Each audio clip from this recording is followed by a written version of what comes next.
पुण्यार्जक हैं शिखर चंद, सरला जैन, पारस मीना, महावीर प्रमिला, अशोक नमिता, संतोष वीना, ऋषभ अनीता।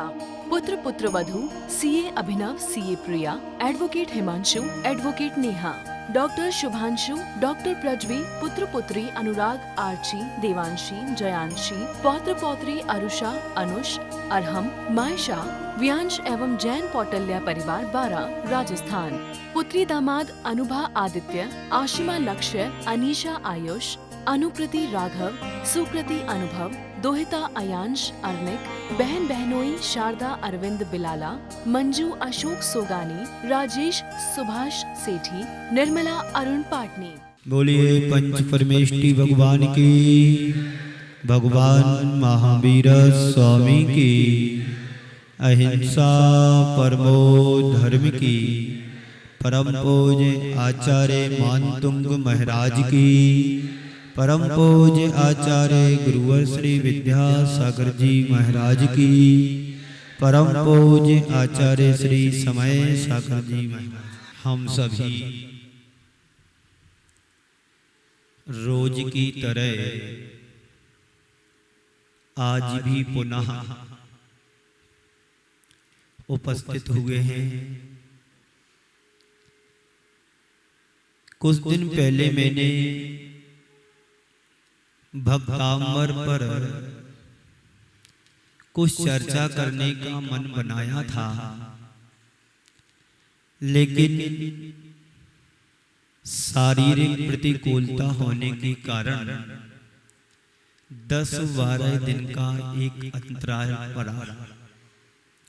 आज पुनः उसी विषय पर चर्चा प्रारंभ करते हैं कि आचार्य मानतुंग महाराज के द्वारा भक्तामर स्तोत्र की जो एक रचना की गई, अपने आप में अद्भुत रचना है। और इस स्तोत्र को जो भी ध्याता है, पढ़ता है और हृदय से भावना भाता है, वो निश्चित तौर पर इस संसार से पार होता ही होता है। घटना सभी को पता है। एक छोटी सी घटना को लेकर के एक नई रचना का उद्गम होना अपने आप में बड़ा अद्भुत और चमत्कारिक कार्य होता है। आज मैं दूसरे छंद को, तीसरे छंद को लेकर के अपनी बात को प्रारंभ करूं। उसके पहले हमें ये समझना है, घटना तो बाहर घटती है, लेकिन वह बाहर की घटना हमारे अंतरंग की घटना बन जाती है, और अंतरंग में जो घटित होता है वह अमिट बन जाता है। इसी आशय को लेकर के बात को प्रारंभ करता हूं कि जीवन में कई प्रकार की घटनाएं घटती हैं।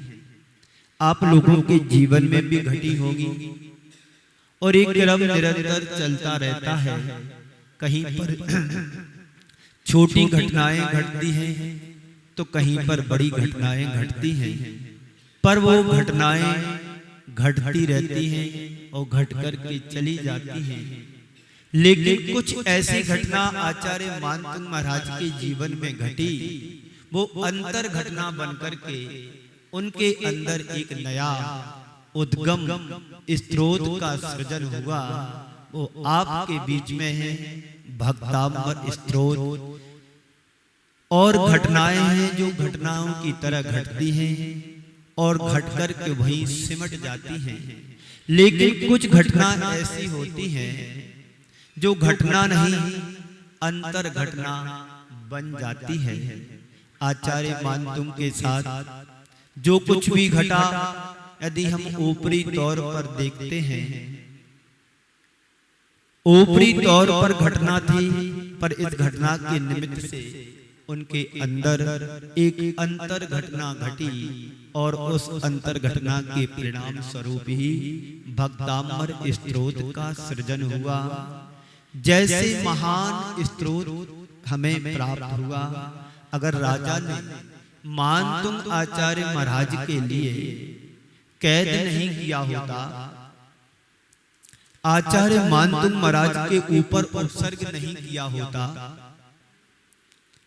तो आचार्य मानतुंग के अंदर अंतरंग में घटना नहीं घटती। बाहर कहीं चिंगारी दिखाई देती है तो निश्चित इससे सिद्ध होता है कहीं अंतरंग में कोई घटना चल रही है। ये सिद्धांत है, चिंगारी को देख करके पता लगता है, धुएं को देख करके पता लगता है कहीं पर आग लगने का सृजन हो रहा है। ऐसे ही आचार्य मानतुंग महाराज के ऊपर उपसर्ग नहीं आया होता तो उनके हृदय में अंतरंग में ये घटना नहीं घटती, तो हम सब के लिए आज जो भक्तामर स्तोत्र प्राप्त हुआ है वही भी शायद प्राप्त नहीं हो पाता। आप आचार्य समंत भद्र महाराज को उठा करके देखें, यदि वो उनके लिए भस्म व्याधि रोग नहीं हुआ होता तो शायद हमारे लिए स्वयंभू स्तोत्र का इतना बड़ा पाठ सुनने और पढ़ने को नहीं मिलता, क्योंकि कहीं पर कोई घटना घटती है वो घटना हमारे अंतरंग को उद्घाटित करने वाली अवश्य होती है। तो जो कुछ भी होता है अच्छे के लिए होता है और जो होगा अच्छा होगा, इस तरह से हमें समझ करके चलना है। तो आचार्य मानतुंग के अंदर ये अंतरंग अंतर घटना नहीं घटती तो हम सब के लिए भक्तामर स्तोत्र भी प्राप्त नहीं होता। तो भक्तों को अमर बनाने वाली जो परिपाटी है वही भी हमें प्राप्त नहीं होती। हम सभी के लिए आभार मानना चाहिए उस राजा का कि जिसने आचार्य मानतुंग महाराज के लिए कैद किया और हम सबको लिए मुक्ति का मार्ग प्राप्त हुआ। इस भक्तामर स्तोत्र के परिणाम स्वरूप आज हर व्यक्ति अपने जीवन का कल्याण कर रहा है, अपने जीवन का मोक्ष मार्ग प्रशस्त कर रहा है। हम सबको ऐसा स्तोत्र मिला, हम सभी उसका लाभ ले रहे हैं। इसी जयपुर में आज से कई वर्ष पहले कोई महाराज श्री आए हुए थे, वो जिन्होंने भक्तामर पर बड़ा अच्छा प्रवचन और कार्यक्रम कराया था। वो कौन सा नगर है? गायत्री नगर। गायत्री नगर और जगह जगह पर अनेक महाराज लोग प्रवचन करते हैं, क्लासें लेते हैं। ऐसा जो भक्तामर स्तोत्र हम सबके लिए आधार बने, मुक्ति का, भक्ति करने का आधार है मुक्ति पाने के लिए। तो इस भक्तामर स्तोत्र के परिणाम स्वरूप आज हर व्यक्ति अपने जीवन में जीवन का कल्याण कर रहा है, अपना मार्ग प्रशस्त कर रहा है। हम सबको ऐसा एक भक्तामर स्तोत्र मिला जिसका हर समाज में, जिसमें हर घर में पाठ किया जाता है, उसका हम लाभ लेते हैं। आचार्य मानतुंग जी ने यह कहा है कि भगवान मैं आपकी स्तुति करने को प्रवृत्त हो रहा हूँ, मैं भी आपकी स्तुति करूंगा। औरों ने भी आपकी स्तुति की है तो मैं भी आपका स्तवन करना चाहता हूँ। भगवान ने कहा तू ये तो बता, स्तुति करने के लिए तैयार हो रहा है, पर ये तो बता तू है कौन? तू मेरी स्तुति करेगा, पर ये तो बताओ तुम हो कौन? तू है कौन? अपना परिचय तो बता। तो भगवान मैं आपको अपना परिचय बताऊं? कैसे बताऊं मैं आपके लिए अपना परिचय? आपसे कुछ अपरिचित रहा है? आप तो सर्वज्ञ हैं, केवली हैं, और आप मेरे से हमारा परिचय पूछ रहे हो, तो आपको मैं अपना परिचय कैसे दूं? अगर आप परिचित हूं तो परिचय दूं। आप तो सर्वज्ञ हैं, मैं अपना परिचय क्या दूं, बस मैंने तो आपसे इतना ही जाना है, समझा है कि जो आप हो वही मैं हूं। ऐसा कौन बोल रहा है? आचार्य मानतुंग महाराज भगवान से वार्तालाप कर रहे हैं। जो आप हो वही मैं हूं, इस तरह की प्रतीति होने का नाम सम्यक दर्शन है। कल मैंने आपको सम्यक दर्शन के बारे में कहा था कि जो देव शास्त्र गुरु के प्रति अपना श्रद्धान रखता है, एक बाल मात्र का भी भेद भाव नहीं है। जो प्रभु तुम हो वही मैं हूं, एक परमाणु मात्र भी मेरा कोई अंतर नहीं है। जिन सुंदर सुंदर परमाणुओं से आपका एक शरीर बना है, उन्हीं सुंदर परमाणुओं से मेरी आत्मा का भी सृजन हुआ है। तो आप में और मेरे में कोई अंतर नहीं है। तत्वता मुझ में और आप में कोई भेद नहीं है। इसलिए मैं अपना परिचय देना ही नहीं चाहता हूं, बस आपका परिचय पाना चाहता हूं। और आपने ही तो बताया है कि जो एक बार आपको जान लेता है वह अपने आप को भी पहचान लेता है, और जो अपने आप को पहचान लेता है वो अपने आप को पा लेता है।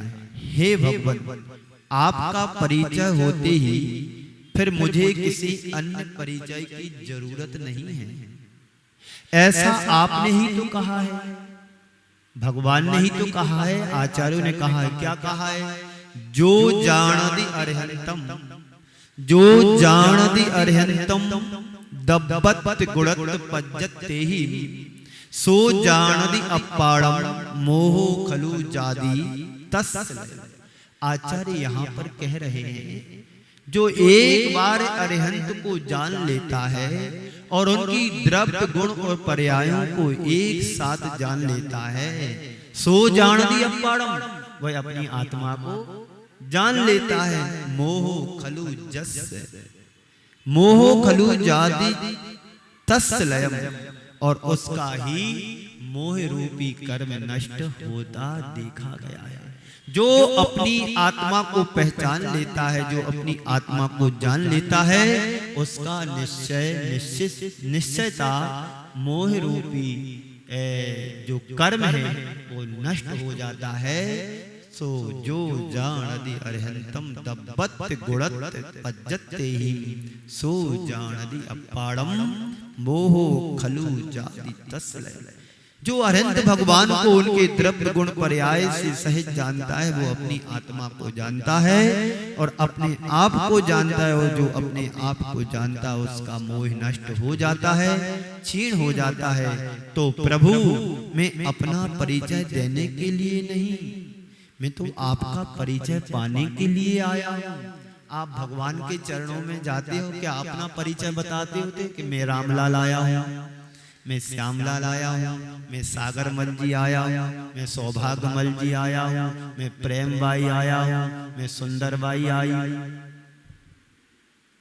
ये परिचय तुम भगवान को बताने जाते हो कि भगवान का परिचय लेने के लिए जाते हैं, भगवान के गुणों को पाने के लिए जाते हैं? बोलो, आप भगवान के पास रोज जाते हैं, घिस घिस करके प्रक्षाल करते हैं। आप भगवान की धूल को हटा रहे हो कि अपने कर्मों की धूल को हटाने के लिए प्रक्षाल कर रहे हैं? बोलो। धर्मचंद जी, नाम तो सुंदर है धर्मचंद, लेकिन करमचंद काम कर रहे हैं। करमचंद मोहन करमचंद गांधी। तो प्रभु में अपना परिचय देने के लिए नहीं, मैं तो आपका परिचय पाने के लिए उपस्थित हुआ। आपको पहचान कर, आपको जानकर आप में लीन होने के लिए आया हूं। हे भगवान, अभी तक मैं मोह के कारण संसार में क्या कर रहा था? भटक रहा था। मोह महामद पियो अनादि, भूल आपको हर मतवादी। हे भगवान, अभी तक मैं मोह की मंदरा में सोता रहा, संसार के गोते लगाता रहा, लेकिन अपने वास्तविक स्वरूप की पहचान नहीं कर पाया।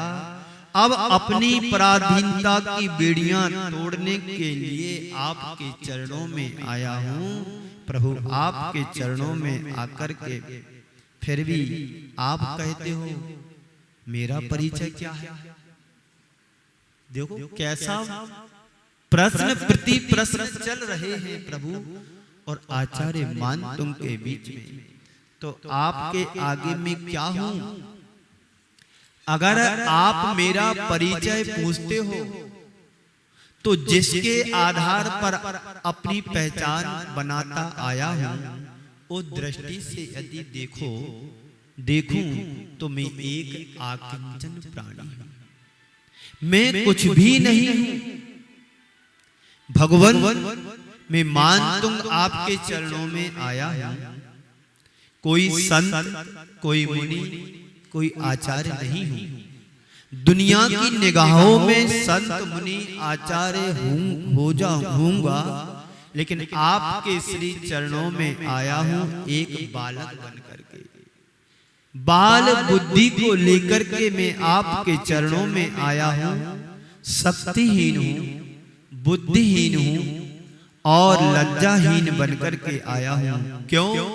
क्योंकि केवल आपकी भक्ति है मेरे पास। आपकी भक्ति से प्रेरित होकर आपके श्री चरणों में आकर के खड़ा हुआ। बोलो, आप लोग जब भगवान के चरणों में जाते हैं तो अहंकार से भर करके जाते हो कि भक्ति से भर करके जाते हो? कैसे जाते हो? क्या बन करके जाते हो? अकड़ करके जाते हो कि विनम्रता के साथ झुक कर के भगवान की भक्ति करने के लिए जाते हो? भक्त बनकर या कि विभक्त बनकर? कैसे हम भगवान के चरणों में जाते हैं? इस कार्यक्रम के पुण्यार्चक थे शिखर चंद, सरला जैन, पारस मीना, महावीर प्रमिला, अशोक नमिता, संतोष वीना, ऋषभ अनीता, पुत्र पुत्रवधू CA Abhinav, CA Priya, advocate Himanshu, advocate Neha, doctor Shubhanshu, doctor Prajvi, पुत्र पुत्री अनुराग, आर्ची, देवांशी, जयांशी, पौत्र पौत्री अरुषा, अनुष, अरहम, मायशा, व्यांश एवं जैन पौटल्या परिवार 12, राजस्थान। पुत्री दामाद अनुभा आदित्य, आशिमा लक्ष्य, अनीशा आयुष, अनुकृति राघव, सुकृति अनुभव, दोहिता अयांश अर्निक, बहन बहनोई शारदा अरविंद बिलाला, मंजू अशोक सोगानी, राजेश सुभाष सेठी, निर्मला अरुण पाटनी।